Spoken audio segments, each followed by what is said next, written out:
Hello guys, welcome to Aaradhya Adda YouTube channel. अब हम लोग आज वर्कशीट 9 लेकर आए हैं। संधि हम कंप्लीट कर चुके हैं ना, तो संधि से रिलेटेड हर एक टॉपिक पर, हर एक लाइन पर एक क्वेश्चन बनाकर लाए हैं आपके लिए। जिन लोगों ने संधि अभी तक नहीं पढ़ी है उन लोगों को संधि पढ़ने की कोई ज़रूरत पड़ने वाली नहीं है। क्यों? क्योंकि हम यहाँ पर आप लोगों के लिए उससे रिलेटेड सारे क्वेश्चंस लेकर आए हैं जिससे आप लोगों को संधि पढ़ने की कोई ज़रूरत ना पड़े, है ना। और ये सारे क्वेश्चंस कैसे हैं? ये सारे क्वेश्चंस एग्जाम्स में आने वाले इंपॉर्टेंट क्वेश्चंस हैं। तो चलिए स्टार्ट करते हैं। चलिए, क्वेश्चन नंबर 1 है, दो वर्णों के मेल से होने वाले विकार को कहते हैं। बताइए, दो वर्णों के मेल से होने वाले विकार को, ये संधि की पहली लाइन है ना। जिन लोगों ने मेरे साथ संधि पढ़ी है वहां पर संधि की पहली लाइन यही है कि दो वर्णों के मेल से होने वाले विकार को संधि कहते हैं। ठीक है, तो क्या हो जाएगा इसका आंसर? संधि ए। क्वेश्चन 2 है, संधि के कितने प्रकार होते हैं? बताइए जल्दी से, संधि के कितने प्रकार होते हैं? संधि के 3 प्रकार होते हैं। ठीक है, शब्दालंकार, अर्थालंकार और एक प्रकार और होता है जिसको कहते हैं उपमा अलंकार। ठीक है, चलिए नेक्स्ट क्वेश्चन है, दयानंद में प्रयुक्त संधि का नाम है। अब यहाँ से स्टार्ट होता है हर एक टॉपिक से, हर एक संधि के प्रकार से शब्द उठा कर आप लोगों के लिए क्वेश्चन लाए गए हैं। बहुत ही बढ़िया क्वेश्चन है, आप लोग बस मेरे साथ करते जाइए इसी तरीके से और देखिए फिर आप लोगों की संधि किस तरीके से तैयार होती है। तो चलिए क्वेश्चन नंबर 3 का आंसर बताइए, जल्दी बताइए। गुण संधि है, दीर्घ संधि है, व्यंजन संधि है या यण संधि है? देखिए, दया, धन, आनंद, है ना। अगर इसका वर्ण विच्छेद करेंगे तो क्या बनेगा? दया, धन, आनंद। क्या हो जाएगा? दयानंद। और जब आ और आ मिलकर बड़ा स्वर बनाते हैं तब क्या बनता है? कौन सी संधि होती है? तब होती है दीर्घ संधि। ठीक है, तो दयानंद में कौन सी संधि है? दयानंद में दीर्घ संधि है। ठीक, नेक्स्ट क्वेश्चन देखिए, कपीश में प्रयुक्त संधि का नाम बताइए। कपीश में, कपि को कैसे लिखेंगे? कपि धन ईश, तो यहाँ पर ई और ये बड़ी ई, है ना। कौन सी संधि हो जाएगी? जहां पर दोनों संधियां समान होती हैं। वो कौन सी संधि है जिसमें दोनों संधियां समान होती है? क्या वृद्धि संधि में दोनों संधियां समान होती है? नहीं। क्या यण संधि में समान होती है? नहीं। विसर्ग संधि तो है ही अलग। कौन सी संधि हो जाएगी ये? दीर्घ संधि। दीर्घ संधि में दोनों जो आप समान जो स्वर होते हैं वो समान होते हैं ना, और मिलकर क्या बनाते हैं? मिलकर दीर्घ बनाते हैं। तो कपि धन ईश मिलकर क्या बनाएगा? कपीश। तो कौन सी संधि हो जाएगी ये? दीर्घ संधि हो जाएगी। नेक्स्ट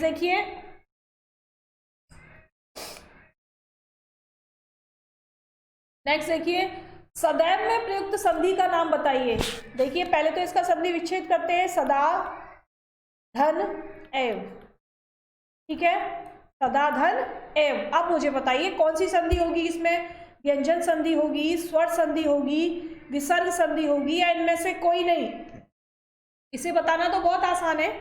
व्यंजन संधि तो ये है नहीं, विसर्ग भी नहीं है क्योंकि कहीं भी विसर्ग नहीं लगा है। व्यंजन क्यों नहीं है? क्योंकि यहाँ पर भी स्वर है और यहाँ पर भी स्वर है।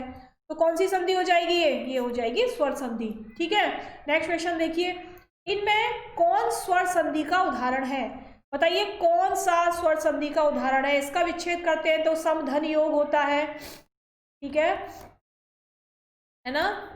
इसका संधि विच्छेद करते हैं तो मना धन हर होता है। ठीक है, इसका संधि विच्छेद करते हैं तो नमः धनकार होता है ना। और इसका विच्छेद करते हैं तो पोधन अन होता है। ठीक है, अब मुझे बताइए कौन सी संधि है? बताइए इनमें से कौन सी स्वर संधि है? जल्दी बताइए। पौ धन अन, पौ विसर्ग नहीं आएगा यहाँ पर। ठीक है, पौ धन अन, तो क्या बन जाएगा? पवन बन जाएगा। तो कौन सी संधि हो जाएगी इसमें? स्वर संधि कौन सी है इसमें? पवन जो है वो स्वर संधि है। और क्या होता है यहाँ पर? और अ मिलके ठीक है, क्या बना रहे हैं, वह बना लेते हैं। ठीक, तो क्या हो जाएगा, ये पवन हो जाएगा। नेक्स्ट क्वेश्चन देखिए, निम्नलिखित में से कौन सा शब्द वृद्धि संधि का उदाहरण नहीं है? बताइए कौन सा शब्द इनमें से सदैव है, जलौध है, गुरुपदेश है, परमोधार्य है, वृद्धि संधि का उदाहरण नहीं है? वृद्धि संधि में हमने क्या बताया था? वृद्धि संधि में हमने बताया था कि दो स्वर मिलकर बड़ा क्या बना लेते हैं, बड़ा स्वर बना लेते हैं, यानी बड़े स्वर की मात्रा लग जाती है।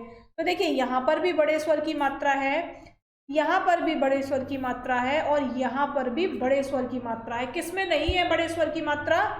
केवल सी में नहीं है। तो आंसर क्या हो जाएगा हमारा? सी हो जाएगा। इसको जब हम संधि विच्छेद करेंगे तो क्या बनेगा? गुरुधन उपदेश। ठीक है, गुरुधन उपदेश।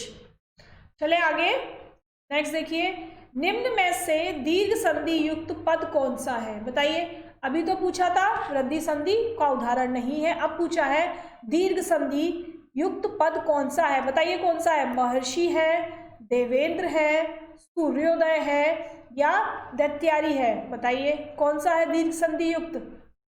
दीर्घ संधि युक्त हो जाएगा दैत्यारी, या तो सूर्योदय होगा क्योंकि ये वृद्धि संधि है, ये भी वृद्धि संधि है, और ये हमारी स्टार्टिंग की कौन सी संधि थी? ये भी हमारी वृद्धि संधि है। ठीक है, तो ये तीनों तो नहीं है, कौन सा हो जाएगा? दैत्यारी हो जाएगा।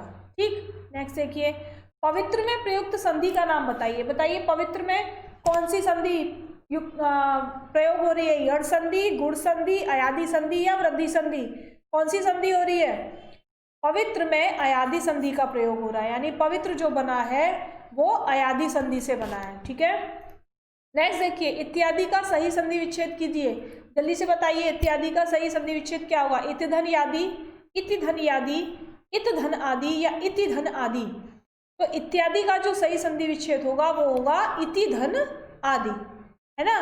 तो ता यहाँ पर ई और आ, और यहाँ पर क्या है? ये जो ता है ये आधा हो जाएगा और ये या में चेंज हो जाएगा। ठीक है, तो ये संधि कौन सी है? ये यण संधि है। ठीक है, कौन सी संधि है? ये यण संधि है। इत्यादि जिसमें जो स्वर के बाद वाला वर्ण है, यानी स्वर के बाद जो वर्ण आता है वो आधा हो जाता है। ठीक है, चलिए आगे, निरर्थक का सही संधि विच्छेद कीजिए। जल्दी बताइए क्या होगा? निर्धन अर्थक, निरहधन अर्थक, निधन अर्थक, या निराधन अर्थक? क्या होगा इसका सही संधि विच्छेद?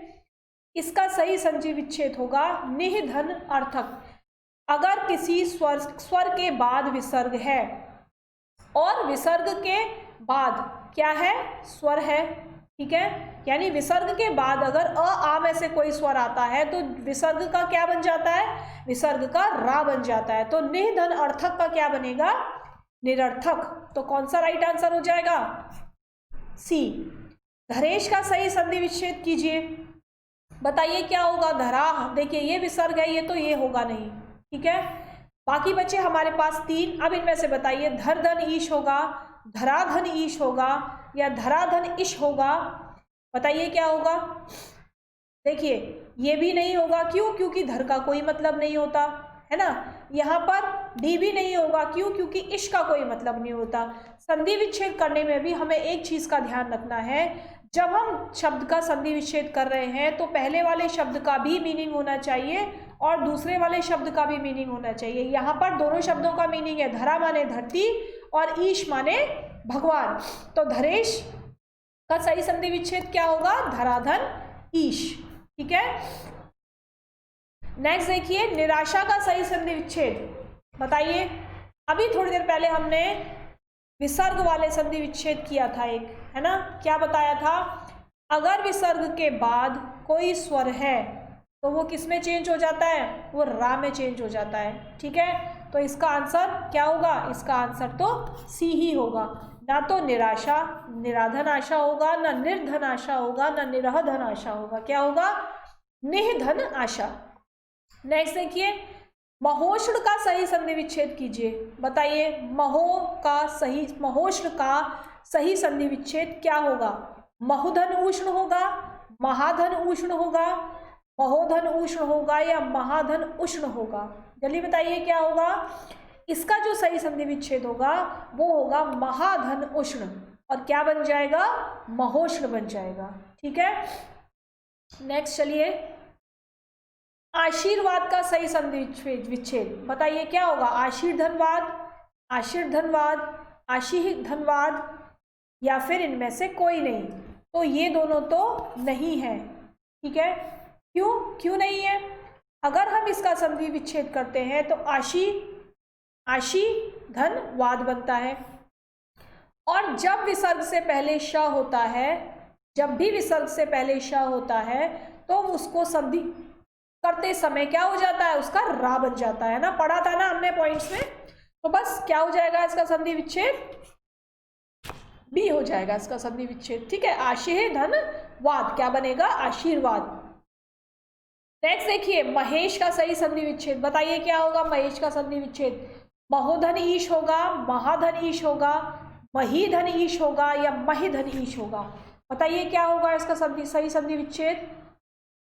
इसका जो सही संधि विच्छेद होगा वो होगा महाधन ईश, तो क्या बनेगा, महेश। आधन ए, आधन ए, आधन ई मिलकर क्या बनेगा, ए बनेगा। ठीक है, वृद्धि संधि है ये, हाँ जी वृद्धि संधि।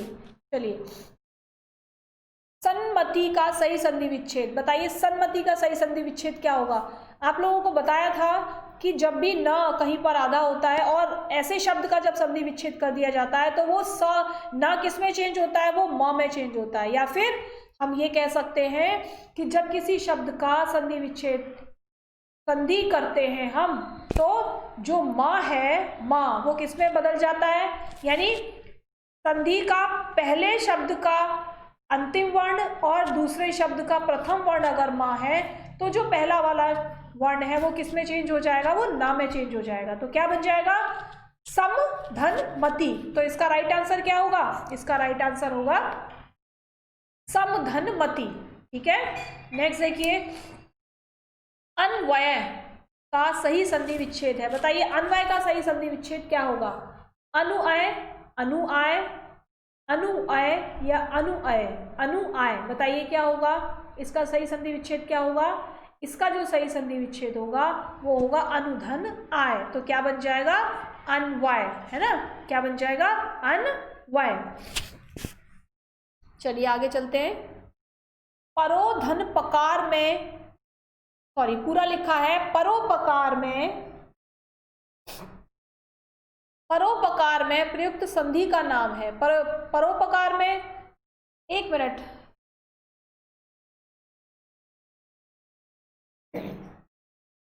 यहां पर 18वां क्वेश्चन देखिए, अन धन वय का सही संधि विच्छेद क्या बताया था हमने, अन धन वय का सही संधि विच्छेद अनुधय आय नहीं होगा, अनुधन आय होगा, ये नहीं होगा। ठीक है, हाँ जी, ये नहीं होगा, अनुधन आय होगा, जिसको मिलाकर क्या बनेगा, अन्वय बनेगा।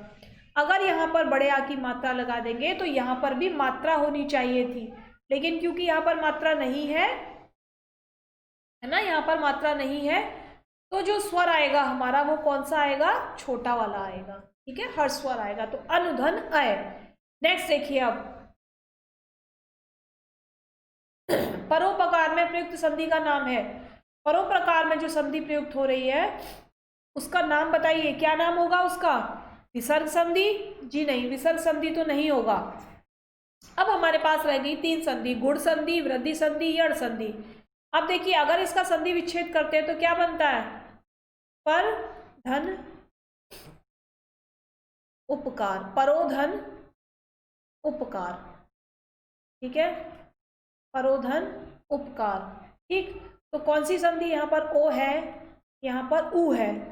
और वृद्धि संधि में हमने क्या पढ़ा था, वृद्धि संधि में जो स्वर होते थे वो दोनों एक जैसे होते थे, लेकिन गुण संधि में क्या पढ़ा था, गुण संधि में हमने पढ़ा था जो स्वर होते हैं वो दोनों समान नहीं होते, वो असमान होते हैं। तो इसलिए कौन सी संधि हो जाएगी इसमें, गुण संधि हो जाएगी। यण संधि में तो जब संधि विच्छेद करते हैं उसका तो क्या आता है, य की साउंड आती है, या आय, अव, ये सब बनता है ना, तो इसलिए ये यण संधि तो नहीं है।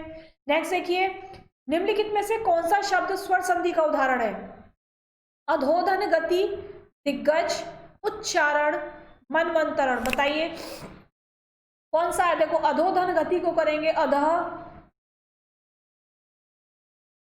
अधः धन गति बनेगा, ठीक है। दिग्गज, दित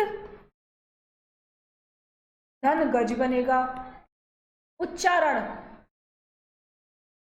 उत धन चारण बनेगा, ठीक है, उत धन चारण बनेगा। अब मनवंतरण, देखिए व क्या दिख रहा है यहां पर आपको? व दिख रहा है, और वह कौन सी संधि में आता है? वह किस संधि में आता है बताइए? किस संधि में आता है? यड़ संधि में या फिर अयादि संधि में? अयादि संधि में व का प्रयोग होता है ना। तो बीच में जो शब्द आता है पहले वाला अक्षर आधा हो जाएगा और बाद में उसके अव, आव, है ना, ये सब आ जाएगा। तो कौन सी संधि होगी निम्नांकित में से? कौन सा शब्द स्वसंधि का उदाहरण है? डी। कौन सा आंसर हो गया? डी आंसर हो गया। नेक्स्ट देखिए, निश्चल का सही संधि विच्छेद कीजिए। निह धन छल क्या होगा? सॉरी, निह धन चल क्या होगा? निश्चल का सही संधि विच्छेद निह धन चल। अब देखिए, नी धन चल नहीं है, निस धन चल भी नहीं है, निश धन चल भी नहीं होगा। नहीं होगा ना? क्यों नहीं होगा? क्योंकि इससे कोई शब्द ही नहीं बनता, है ना। तो क्या रह गया हमारे पास? एक रह गया डी। और हमने जब नियम पढ़े थे, है ना, हमने जब नियम पढ़े थे विसर्ग संधि के, तो हमने क्या पढ़ा था कि यदि स्वर के बाद विसर्ग है तो जो विसर्ग है, यानी स्वर के बाद, ये स्वर ही तो है, नापेही की मात्रा, स्वर के बाद यदि विसर्ग है और उसके बाद, यानी उसके बाद यदि कोई क्या है, च छ ज झ में से कोई शब्द है, तो वो किस में चेंज हो जाता है? विसर्ग श में चेंज हो जाता है। किस में चेंज हो जाता है? श में। तो क्या बन जाएगा इसका? निश्चल। तो राइट आंसर क्या होगा? निह धन चल। नेक्स्ट देखिए, निम्नलिखित शब्दों में से किसमें विसर्ग संधि है?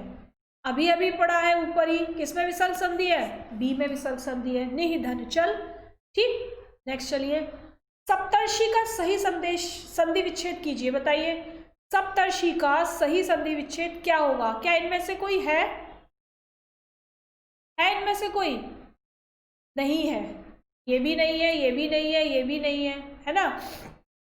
तो आंसर क्या हो जाएगा इसका? जल्दी बताइए, क्या है कोई? आप लोगों को दिखाई दे रहा है?